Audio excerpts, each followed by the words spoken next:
কোপাই নদী থেকে প্রায় বালি চুরি হয়ে যায়, তখন কেউ কিছু বলে না। এদিকে স্থানীয়রা দুবস্তা বালি নিতেই পুলিশের ধরপাকড়। এই অভিযোগে শান্তিনিকেতনে অশান্তি, পুলিশের বিরুদ্ধে রাস্তায় নেমে বিক্ষোভ এলাকাবাসী।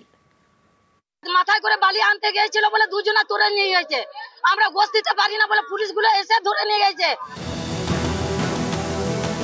বীরভূমের শান্তিনিকেতন, এখান দিয়ে বয়ে গিয়েছে কোপাই নদী।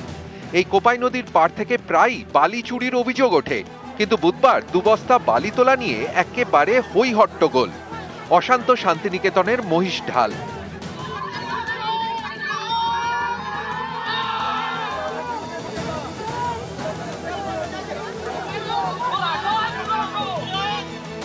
বাড়িতে দালান তৈরি করবেন, তাই বুধবার ভোরে কোপাই নদীর পাড় থেকে বালি আনতে যান এলাকার দুই কিশোর। অভিযোগ, দুবস্তা বালি নিয়ে তারা বাড়ি ফিরছিল। ফেরার পথে তাদের রাস্তা থেকে ধরে নিয়ে যায় পুলিশ, আটক করে রাখা হয় থানায়। এর প্রতিবাদে পথে নামেন স্থানীয়রা। বোলপুর সাঁইথিয়া রাজ্য সড়ক আটকে বিক্ষোভ দেখান। তাদের বক্তব্য, কোপাই নদী থেকে তো প্রায় বালি চুরি করা হয়, তখন তো পুলিশের কোনো হেলদোল দেখা যায় না, তাহলে সাধারণ মানুষ একটু বালি নিলে কেন ধরপাকড়? মাথায় করে বালি আনতে গিয়েছিল বলে দুজনা ধরে নিয়ে গেছে, আমরা গোছ দিতে পারি না বলে পুলিশগুলো এসে ধরে নিয়ে গেছে। কেন ধরে নিয়ে যাবে?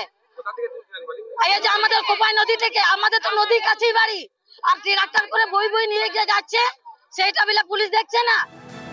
এদিন ঘটনাস্থলে যায় শান্তিনিকেতন থানার পুলিশ। তাদের ঘিরে বিক্ষোভ দেখান স্থানীয়রা। এরপরে আটক দুই কিশোরকে ছেড়ে দেয় পুলিশ।